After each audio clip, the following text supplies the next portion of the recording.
अस्सलाम वालेकुम everyone, welcome to MH lectures. आज इस वीडियो में हम रप्चर यूट्रस के बारे में स्टडी करेंगे और according to the CPSP format हम स्टडी करेंगे। तो जब भी आपने कोई टॉपिक तैयार करना होता है तो हमेशा उसके फॉर्मेट के मुताबिक तैयार करना चाहिए, यानी कि एग्ज़ाम में किस किस्म का क्वेश्चन आता है। सो रप्चर यूट्रस के बारे में क्या इंपॉर्टेंट चीज़ है। एज वी नो दैट कि यूट्रस की जो इनर लेयर है वो एंडोमेट्रियम होती है, सेकेंड लेयर को हम मायोमेट्रियम कहते हैं, और ये जो आउटर मोस्ट लेयर है दैट इज द पेरीमेट्रियम और द सीरोजा ऑफ द यूट्रस। तो क्या होता है कि जब कभी भी किसी भी वजह से यूट्रस की ये तमाम थ्री लेयर्स जो है वो रप्चर हो जाएं तो हम कहते हैं that is the complete uterine rupture. लेकिन अगर एंडोमेट्रियम और मायोमेट्रियम जो है उसका रप्चर हो लेकिन सिरोजा का रप्चर ना हो, इसे कहते हैं हम incomplete uterine rupture. So uterine rupture can be complete और इनकम्प्लीट। क्या वजह हो सकती है यूट्रस के रप्चर होने की? 3 बेसिक वजह होती हैं। स्पॉन्टेनियस रप्चर, यानी खुद ब खुद रप्चर हो जाए किसी भी वजह से। दूसरा होता है स्कार रप्चर, यानी कि यूट्रस की कोई जगह पहले से ही वीक थी, प्रीवियस वन स्कार हो, क्लासिकल सी सेक्शन हो, डीएनसी की वजह से वहाँ परफोरेशन हो गई हो, हिस्टेरोस्कोपी की वजह से। तो ये तमाम चीज़ें इंपॉर्टेंट है एज अ रिस्क फैक्टर, ठीक है। और तीसरी वजह होती है ट्रॉमेटिक या iatrogenic। कोई ट्रॉमा हो, आप मैनुअल रिमूवल ऑफ प्लेसेंटा कर रहे हैं, एक्सटर्नल स्फेलिक वर्जन कर रहे हैं, इंटरनल स्फेलिक वर्जन कर रहे हैं, तो यूट्रस रप्चर हो जाएगा। तो जब भी आपके पास कोई सिनेरियो हो तो आपने सोचना है कि रिस्क फैक्टर क्या दिया हुआ है। फॉर एग्जांपल, अगर कहा जाए कि सीपीडी है, ठीक है, स्फेलोपेल्विक डिस्प्रोपोर्शन का शक है और अब आप ट्रायल ऑफ लेबर दे रहे हैं और अब क्या कॉम्प्लिकेशन हो सकती है, तो उन तमाम कॉम्प्लिकेशंस में आपने यूट्राइन रप्चर नहीं भूलना। अगर कॉन्जेनिटल यूट्राइन एनोमली हो, जैसा कि यूनिकॉर्नुएट यूट्रस में यूट्रस इजीली रप्चर हो जाता है, तो उसको नहीं भूलना। आपने सोचना है कि if there is a uterine anomaly, आप कोई कॉम्प्लिकेशन के साथ पेशेंट आई है, sign and symptoms of uterine rupture के साथ आई है, तो क्या हो सकता है, वो यूट्राइन रप्चर हो सकता है। इसके अलावा जो है, अगर आप किसी पेशेंट में इंटरनल पोडेलिक वर्जन करते हैं, एक्सटर्नल सिफेलिक वर्जन करते हैं, फॉरसेप्स डिलीवरी करवाते हैं, मैनुअल रिमूवल ऑफ प्लेसेंटा करवाते हैं, तो भी यूट्राइन रप्चर हो सकता है।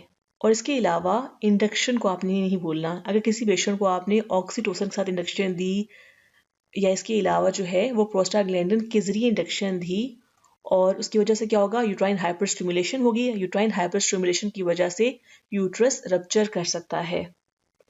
तो ये तमाम कॉजेज हैं यूट्राइन रप्चर के इन अनस्कार्ड यूट्रस रप्चर। और अगर वो स्कार्ड यूट्रस रप्चर हो, यानी पहले से सी सेक्शन हुआ हुआ हो या कोई परफोरेशन हुई हुई हो, मायोमेक्टमी हुई हुई हो, तो वो यूट्रस ज़्यादा प्रोन है फॉर द रप्चर। और अगर ऐसे यूट्रस को आप ज़रा सी भी इंडक्शन दे दें, या मैनुअल रिमूवल ऑफ प्लेसेंटा उसमें करें, या एक्सटर्नल स्फेलिक वर्जन करें, या फिर उसको ट्रायल ऑफ लेबर दें और सीपीडी का फैक्टर आ रहा हो, तो वो इजीली रप्चर कर जाएगा। उसे हम बोलते हैं स्कार्ड यूट्रस रप्चर। तो सबसे पहले आपने कॉजेज ज़हन में रखनी है। अब हम देख सकते हैं कि इसमें यूट्राइन रप्चर है और बेबी का पार्ट हमें नज़र आ रहा है। जब कभी भी हम यूट्राइन रप्चर के बारे में पढ़ते हैं तो ये 3 टर्म्स नहीं भूलनी।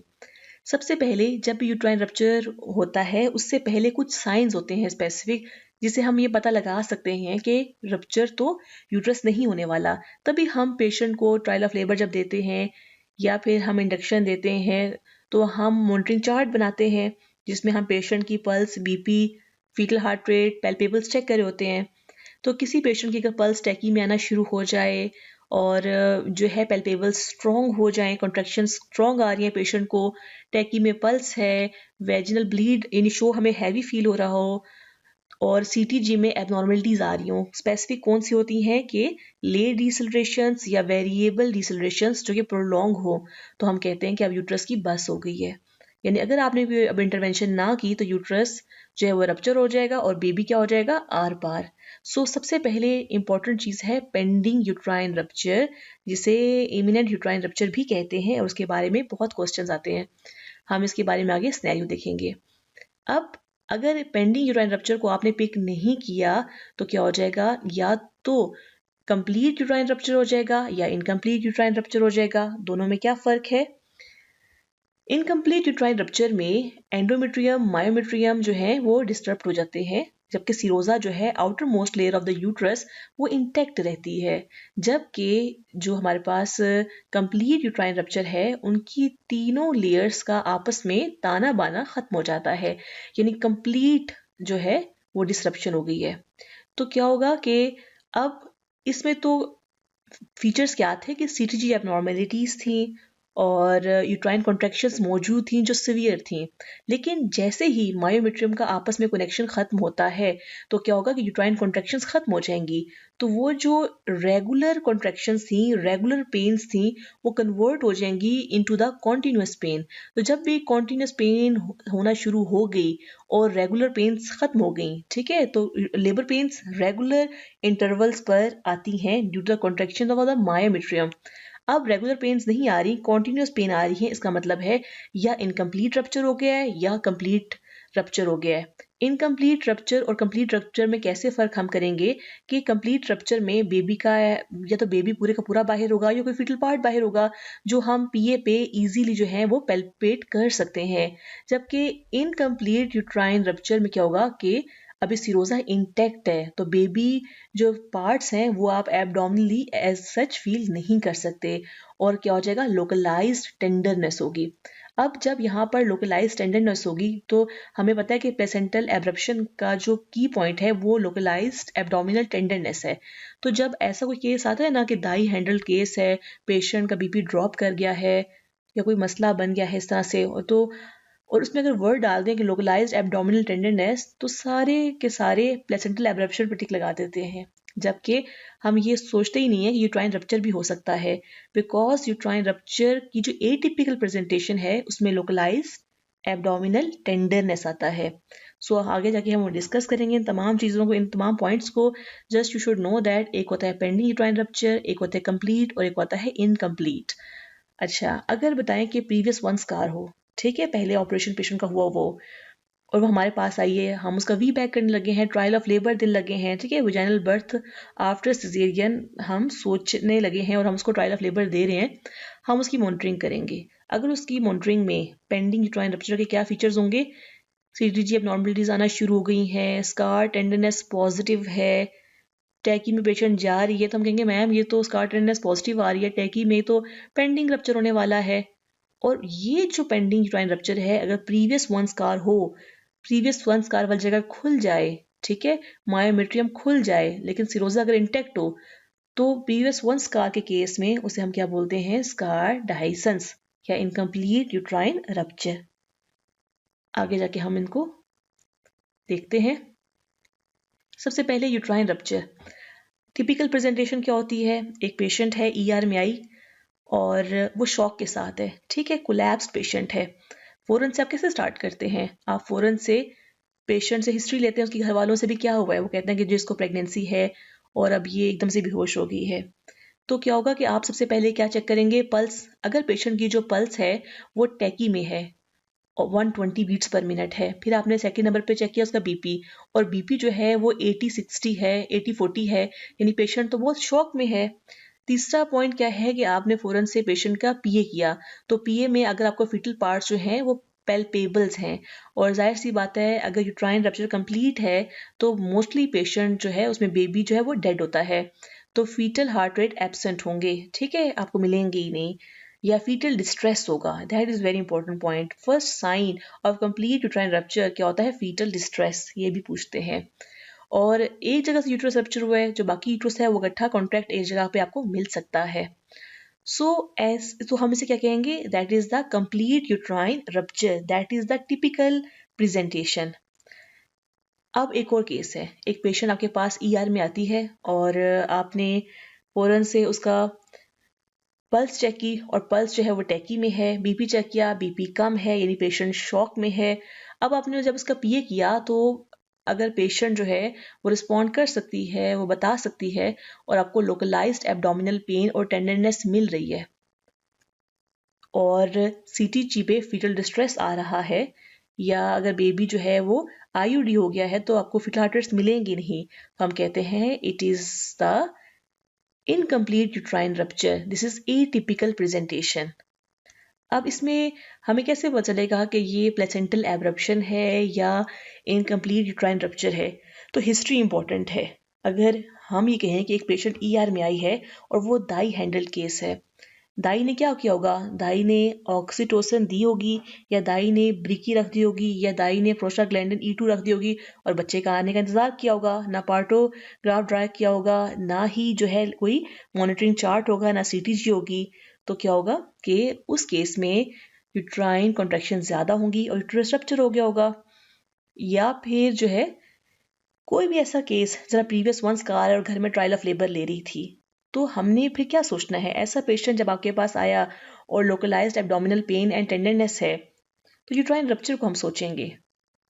लेकिन एब्रप्शन में क्या होगा कि पेशेंट का बीपी बहुत ज़्यादा हाई रहता है, बेबी IUGR था, अब पेशेंट ER में आपके पास आई है और पेशेंट शॉक के साथ है, localised abdominal pain and tenderness है, तब हमारे जहन में प्लेसेंटल एब्रप्शन आएगी। ठीक है, तो दैट इज इम्पोर्टेंट। जो फर्स्ट वर्ड है, जो हिस्ट्री जहां से स्टार्ट हो रही है, वो आपने नहीं भूलनी। इन्वेस्टिगेशंस ऑफ कोर्स, रप्चर में जब पेशेंट आई आपने CTG किया, आपको फीटल डिस्ट्रेस मिलेगा। मायोमेट्रियम का ताना बाना खत्म हो गया, यूट्राइन कॉन्ट्रैक्शंस आपको नहीं मिलेंगी।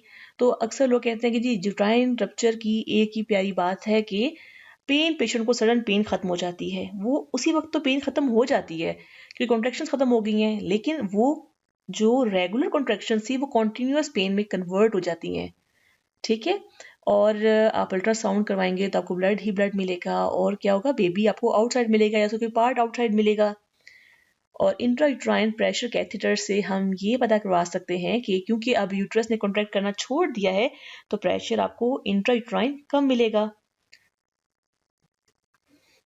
Now imminent signs of uterine rupture, जिसे हम बोलते हैं पेंडिंग यूट्राइन रप्चर, आपको क्या क्या फीचर्स मिलेंगे? ये सबसे इंपॉर्टेंट जो है वो MCQ है। ठीक है, अगर हम CPSP के फॉर्मेट के मुताबिक बात करें कि what is the first sign of imminent uterine rupture, कि अब जो यूट्रस की वो बस हो गई है, that is the worsening of CTG changes. Prolong variables मिलेंगे या लेट डिसलरेशंस आपको CTG पे मिलेंगी। अगर ये वर्ड ना हो तो हम इसे कहते हैं कि आपको क्या मिलेगा? फीटल डिस्ट्रेस मिलेगा, सबसे पहला साइन होता है। ठीक है, इसके अलावा और इम्पॉर्टेंट चीज़ क्या है कि सेकेंडरी अरेस्ट मिल सकता है। सेकेंडरी अरेस्ट का मतलब क्या होता है? 7 cm तक हंसते खेलते यूट्रस जो है सर्वाइकल डायलिटेशन हो गई है, अब 7 सेंटीमीटर के बाद सर्वाइकल डायलिटेशन प्रॉपर नहीं हो रही। 1 सेंटीमीटर 1 और में ओपन होना चाहिए सर्विक्स, लेकिन 7 सेंटीमीटर हो गई है यूट्रस, अब 4 घंटे हो गए हैं और वो 8 सेंटीमीटर भी नहीं हुई, तो that is the secondary arrest. इसके अलावा हैवी शो आपको मिल सकता है। ठीक है, मतलब ज़रूरत से ज़्यादा आपको शो मिलेगा, लेकिन इमिनेंट में वैजिनल ब्लीड कम होती है एज कम्पेयर टू कंप्लीट और incomplete uterine rupture. So small amount of vaginal bleed आपको मिलेगी। अगर प्रीवियस वन स्कार है तो हम कैसे मॉनिटरिंग करते हैं उस लेबर की? स्कार टेंडरनेस के जरिए। तो स्कार टेंडरनेस मौजूद होगी अगर प्रीवियस वन स्कार है पेशेंट। तो ये इंपॉर्टेंट फीचर्स हैं। अब रप्चर हो गया यूट्रस, तो fetal bradycardia it is the first sign, ये हमेशा पूछा जाता है। और अब यूट्रस रप्चर हो गया है तो प्रेजेंटिंग पार्ट हाई हो जाएगा, कॉन्ट्रैक्शंस आपको नहीं मिलेंगी। इसके अलावा हीमाचूरिया मिल सकता है। मैटरनल हाइपोटेंशन ये बहुत मार्क्ड होगी। प्लेसेंटल एब्रप्शन की बात करें या यूट्राइन रप्चर की बात करें तो यूट्राइन रप्चर में हाइपोटेंशन ज़्यादा मिलती है। अगर हम कोई भी हिंट ना दे सिनेरियो में और ये कहें कि एकदम से पेशेंट जो है वो लेबर पेन्स के साथ ही और अब उसका बीपी एकदम से ड्रॉप कर गया है, तो यूट्राइन रप्चर फर्स्ट पे आएगा। इसके अलावा जब पेरिटोनियम ब्लड होता है, डायाफ्राम इरिटेट होता है, तो क्या हो जाएगा? पेशेंट को shoulder pain and heavy vaginal bleed होगी। ज़रूरी नहीं कि हमेशा वो रिवील्ड हो। ठीक है, तो that are the important points. Now, case number 1, that is very important case. Gravida 2 para 1 at 39 weeks 2 days came in ER. ठीक है, तो पहली बात है कि वो ER पे आई है। She has history of previous 1 classical C-section. On examination, pulse is 102 beats per minute, BP is 120/80, there is severe uterine contractions, scar tenderness is present, there is worsening CTG changes. On PV, she is 7 centimeter dilated from 3 hours and there is small amount of vaginal bleed also. सबसे पहले आप इस scenario को गौर से देखें, क्योंकि जब भी आपसे CPSP में कोई भी क्वेश्चन पूछा जाएगा रिगार्डिंग टू दैट, तो कुछ ना कुछ बस चीज़ें चेंज होंगी, फॉर्मेट उसका यही रहेगा. मतलब जाहिर सी बात है, आपने अगर कोई सिनेरियो देना है और उसका आंसर यूट्राइन रप्चर बनना चाहिए, तो आप कोई ना कोई तो टिपिकल चीज़ डालेंगे बीच में. तो अब पहले आप इसको सिनेरियो को रीड करें और क्या इंपॉर्टेंट चीज़ें हैं वो ये हैं. नंबर 1, पेशेंट ER में आई है. नंबर सेकंड थिंग, उसकी हिस्ट्री थी प्रीवियस 1 क्लासिकल सी सेक्शन. अब प्रीवियस 1 क्लासिकल सी सेक्शन का प्लेसेंटल एब्रप्शन तो नहीं हो जाना, हो तो सकता है, लेकिन टिपिकल अगर हम बात करें, on examination pulse is 102 and BP इस केस में नॉर्मल डाला है, ये बताने के लिए कि जब हम मॉनिटरिंग करते हैं ना मदर की, तो BP और पल्स दोनों में पल्स ज़्यादा इंपॉर्टेंट होती है.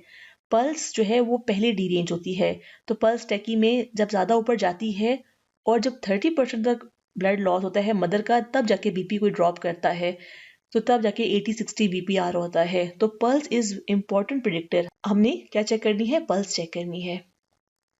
और इसके अलावा there is severe uterine contractions, इसका मतलब है अभी कॉन्ट्रैक्शंस मौजूद हैं, अभी रप्चर नहीं हुआ होगा प्रॉपर, अभी जो है गुंजाइश बाकी है.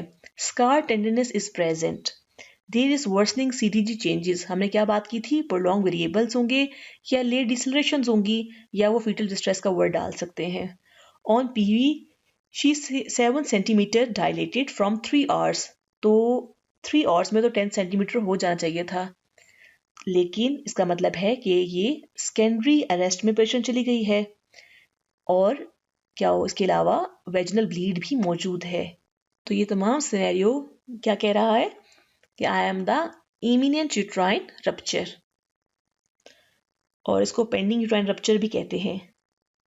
और अगर कुछ भी ऐसा ना डाल दें तो यूट्राइन रप्चर भी हम इसको टिक लगा सकते हैं, because the best thing is that कि इमिनेंट यूट्राइन रप्चर का वर्ड हो या पेंडिंग यूट्राइन रप्चर का वर्ड हो, लेकिन कोई ऐसा वर्ड नहीं डालता तो हमारे पास कोई ऑप्शन नहीं होता. अच्छा, इसमें अपने को इम्पोर्टेंट बात याद रखनी है कि BP जो है वो नॉर्मल भी हो सकता है और BP जो है वो कम भी हो सकता है. Now case number 2, a gravidator 2 para 1 at 38 weeks 2 days came in ER. She is thigh handle case. On examination, pulse is 120 beats per minute. BP is 80/40. There is abdominal tenderness and continuous abdominal pain. There is fetal distress when we have taken fetal heart rates. On PV, she is 7 centimeter dilated from 4 hours and there is heavy amount of vaginal bleed also. अब इस scenario को आपने पढ़ा, आप इसको गौर से देखिए और बताएं कि क्या इंपॉर्टेंट चीज़ें हैं. मोस्टली तो मैंने मार्क भी कर दिए हैं. सो जो की पॉइंट्स हैं, जो हिंट्स हैं, जो बज़ वर्ड्स हैं, सबसे इंपॉर्टेंट चीज़ पेशेंट जो है वो दाई हैंडल्ड केस है, और दाई क्या कर सकती है? इंडक्शन दे सकती है, और ऑक्सीटोसिन के ज़रिए या ब्रीकी के ज़रिए. इसके अलावा और इम्पॉर्टेंट चीज़ क्या है कि पल्स बहुत ज़्यादा है, BP बहुत कम है, यानी पेशेंट जो है वो शॉक में है. और इसके अलावा कॉन्टीन्यूस एब्डोमिनल पेन है. जब भी कॉन्टीन्यूस एब्डोमिनल पेन होती है तो हमने क्या कहा था कि that is the uterine rupture. और हमने क्या इंपॉर्टेंट चीज़ की थी कि सबसे पहले फीटल जो है वो ब्रेडिकार्डिया आता है, तो there is a fetal bradycardia, या ये भी कह सकते हैं कि एब्सेंट फीटल हार्ट रेट है या IUD हो गया है. ठीक है. इसके अलावा पेशेंट जो है वो सेकेंडरी अरेस्ट में है, और heavy amount of vaginal bleed भी है. ये हो भी सकती है और नहीं भी हो सकती, यानी जो ब्लीडिंग है वो कंसील्ड हो सकती है या रिवील्ड हो सकती है. ठीक है. अब बताएं कि ये कंप्लीट यूट्राइन रप्चर है या इनकम्प्लीट यूट्राइन रप्चर है. मैंने एक स्टूडेंट से पूछा था, तो उसने मुझे कहा कि मैम ये इनकम्प्लीट यूट्राइन रप्चर है. तो मैंने कहा क्यों? उन्होंने कहा कि आपने कहा था कि जी एब्डोमिनल टेंडरनेस जब होगी ना तो वो इनकम्प्लीट में होता है. तो देखिए, इसमें हमने लोकलाइज्ड का वर्ड तो नहीं यूज़ किया कि लोकलाइज्ड एब्डोमिनल टेंडरनेस है. जाहिर सी बात है कि जब कंप्लीट रप्चर होता है और ब्लड ही ब्लड पेरिटोनियम में है, आप ऐसे एब्डोमेन को हाथ लगाएंगे तो एब्डोमेन तो टेंडर होगा, ठीक है। इसमें अगर मैं एक वर्ड डालती कि fetal heart rates, fetal parts easily palpable हैं, अगर मैं इसमें एक वर्ड डालती कि फीटल जो पार्ट्स हैं वो इजीली पेल्पेबल हैं, तो फिर तो क्लियर कट पता चल जाता कि ये कंप्लीट यूट्राइन रप्चर है। हमने वो वर्ड ऐड नहीं किया और हम ये कह रहे हैं कि देयर इज एब्डोमिनल टेंडरनेस, तो जनरलाइज्ड एब्डोमिनल टेंडरनेस तो हो गई होगी, और इसके अलावा शॉक बहुत ज़्यादा है। ठीक है, तो पल्स बहुत टैकी में है, तो जब कंप्लीट यूट्राइन रप्चर होता है तो शॉक बहुत ज़्यादा होता है। इसके अलावा एब्डोमिनल टेंडरनेस भी लोकलाइज नहीं मेंशन, तो हम इसे कहेंगे that is the uterine rupture, that is a complete. ठीक है, खैर वो इतनी गहराइयों में नहीं जाते कि कंप्लीट है या इनकम्प्लीट है, but you should know. Now case number 3, patient gravid to para 1 at 37 weeks 2 days came in ER. She is die handled case. On examination pulse is 100 beats per minute यानी tacky में है, BP 90/60. There is localized abdominal tenderness. There is a fetal distress. On PV she is 7 centimeter dilated from 3 hours and there is heavy amount of vaginal bleed also.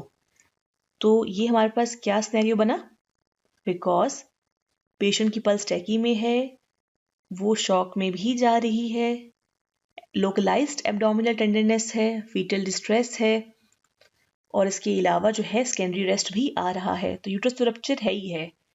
अगर हम मजीद इसको classify करें तो that is the incomplete uterine rupture. एक और term होती है, अगर यहाँ पे हम लिखें कि शी इज दाई हैंडल के बजाय कि she has a history of previous one scar, और अब लोकलाइज्ड एब्डोमिनल टेंडरनेस है, फीटल पार्ट्स पैल्पेबल नहीं है, यानी कि अभी वो कंप्लीट रप्चर नहीं हुआ, तो क्या होगा, इस इनकम्प्लीट यूट्राइन रप्चर की बजाय ये वर्ड भी आ सकता है यूट्राइन स्कार डाइसेंस। तो यूट्राइन स्कार डाइसेंस में क्या होता है कि प्रीवियस वन स्कार की हिस्ट्री होती है और सिरोजा जो है वो इंटेक्ट होता है, लेकिन जो मायोमेट्रियम है वो डिसरप्ट हो जाता है। ठीक है, और उसमें एक और इम्पॉर्टेंट चीज़ है कि पेशेंट ऐसा शॉक में नहीं जाती, और जब भी यूट्राइन स्कार डाइसेंस हो तो फौरन से हमें ऑपरेट कर देना चाहिए, वरना क्या होगा, कंप्लीट यूट्राइन रप्चर हो जाएगा। सो ये एक इम्पॉर्टेंट एल्गोरिथम है।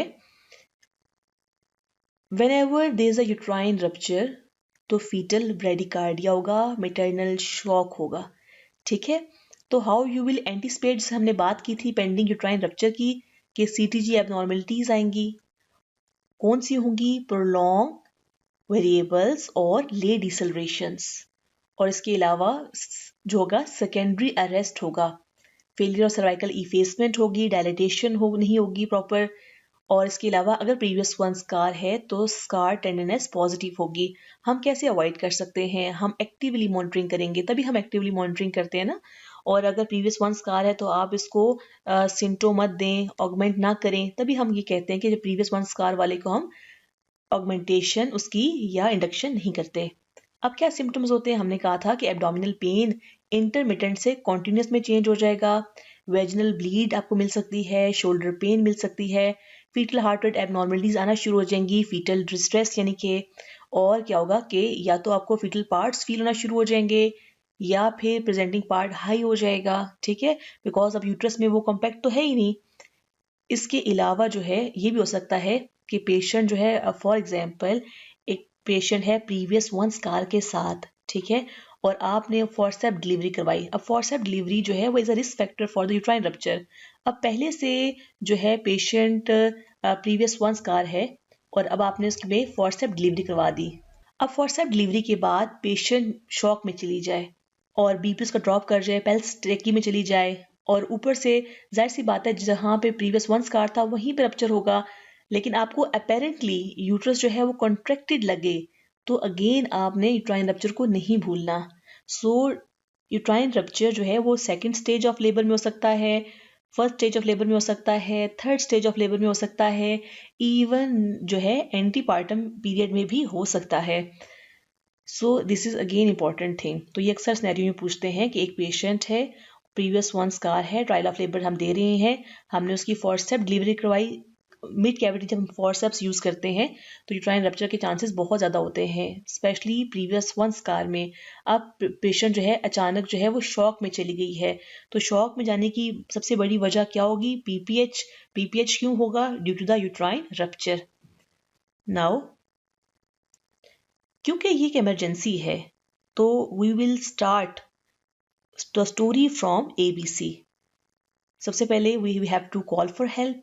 ठीक है, ये MCQ पूछते हैं, हमने हेल्प मांग ली, फौरन से ABC करना है। ABC में A फॉर एयरवे मेंटेन करना है, B फॉर जो है आपने ब्रीथिंग मेंटेन करनी है, 100% ऑक्सीजन। थर्ड पे आपने पेशेंट को कैनुला लगाने हैं। तो MCQ में आता है, अक्सर आता है कि first what you will do, you will call for help. अगर कॉल फॉर हेल्प का वर्ड नहीं आता तो मेंटेन एयरवे, तो आप उसको टिक लगाएंगे। अगर ये MC ऑप्शन में नहीं है तो थर्ड आप 100% ऑक्सीजन देंगे, तो ब्रीथिंग। अगर ये ऑप्शन में नहीं है तो अक्सर वो फर्स्ट जो लफ्ज डालते हैं कि what you will do first, और IV फ्लूइड्स, तो फिर आप IV फ्लूइड्स देंगे। ठीक है, यानी सर्कुलेशन मेंटेन करेंगे। तो 2 वाइड बोर कैनुला 14 गेज के, और आपने 4 यूनिट क्रॉस मैच करवाना है, जो क्रिस्टलाइड्स हैं वो देने हैं। और जाहिर सी बात है, जब भी पेशेंट जो है वो शॉक में जाएगा, आपने BP, पल्स, यूरिन आउटपुट जो मॉनिटरिंग वो ज़रूर करनी है। तो दैट इज इम्पॉर्टेंट। कोई भी पेशेंट शॉक में है तो ये पाथवे नहीं भूलना। अब यूट्राइन रप्चर हो गया है, अगर वो फर्स्ट स्टेज ऑफ लेबर में है या सेकंड स्टेज ऑफ लेबर में है, मतलब ड्यूरिंग लेबर रप्चर है, तो आपने क्या करना है? सबसे पहले फौरन से आपने उसकी PV कर लेनी है। ठीक है, ये हम हमेशा ही भूल जाते हैं। अगर यूट्राइन रप्चर हो गया तो आप PV कर लें। PA और PB आप करेंगे।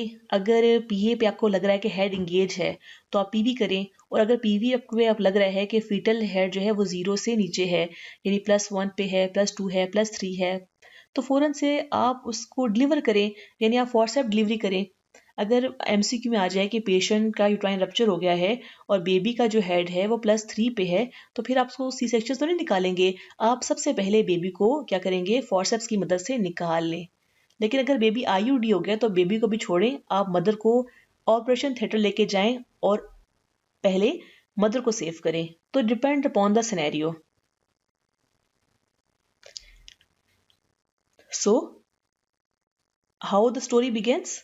एक पेशेंट है, यूट्राइन रप्चर हो गया है, बेबी का हेड एंगेज है, बेबी का हेड PV पे 0 स्टेशन से लेकर 0 से नीचे वो कोई भी वर्ड डाल दें कि +1 से लेके +5 के दरमियान में है किसी भी जगह पर, तो व्हाट यू विल डू, सबसे पहले आप फॉरसेप्स लगा के उस बेबी को डिलीवर कर देंगे।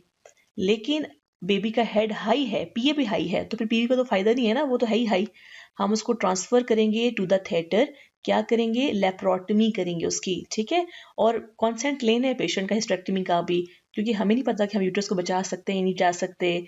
और इवन के हर तरह का कंसेंट लेना है कि मदर की जान भी खतरे में है, बच्चे की जान भी खतरे में है। अब अगर लेबर के दौरान यूट्रस रप्चर हुआ है तो हम लो ट्रांसवर्स इनसिजन देंगे और बेबी को डिलीवर कराएंगे। और अगर जो है वो किसी ट्रॉमा के ज़रिए रप्चर हुआ है और हमें नहीं पता कि वजह क्या है, या लोअर सेगमेंट फाइब्रॉइड है जिसके लिए हमें वैसे ही मिड लाइन इंसिजन देना था, तो हम मिड लाइन इंसिजन देंगे। खैर, हमने लेप्रोटमी की, हमने बेबी को डिलीवर किया। ठीक है, और फिर हमने क्या करना है, यूट्राइन रिपेयर करना है अगर पॉसिबल है। अगर यूट्राइन रिपेयर पॉसिबल नहीं है तो हम हिस्टेक्टमी कर देंगे। अब वो ये MCQ पूछते हैं कि हिस्टेक्टमी कौन सी करनी है, तो हम सब टोटल हिस्टेक्टमी करेंगे और प्रोफाइलेक्टिक एंटीबायोटिक्स भी हमने देनी है। तो आपने ऑप्शन में क्या टिक लगाना है, क्या चूज करना है, all depends on the scenario. अब ये इंसिडेंस इंपॉर्टेंट है। इंसिडेंस क्या होता है कि यूट्राइन रप्चर का 1 in 10,000 से भी कम, यानी 0.01%। अगर किसी पेशेंट का प्रीवियस 1 स्कार है, अब हमने उसको ट्रायल ऑफ लेबर देना है, तो हम उसे कौंसल करेंगे कि 0.5% चांसेस हैं यूट्राइन रप्चर के, यानी 200 में 1 फीमेल के यूट्राइन रप्चर के चांसेस हैं। लेकिन अगर क्लासिकल C सेक्शन है पेशेंट का तो उसमें हम VBAC नहीं करते। क्यों? अगर उसमें VBAC करें, ट्रायल ऑफ लेबर दें, तो 12% चांसेस होते हैं यूट्राइन रप्चर के। So this table is important, और इसमें बहुत ज़्यादा MCQs आते हैं, ये सारे ही MCQs हैं। आपने अच्छे से प्रैक्टिस करनी है। कोई भी आपको क्वेश्चन समझ ना आए तो आप मुझसे पूछ सकते हैं।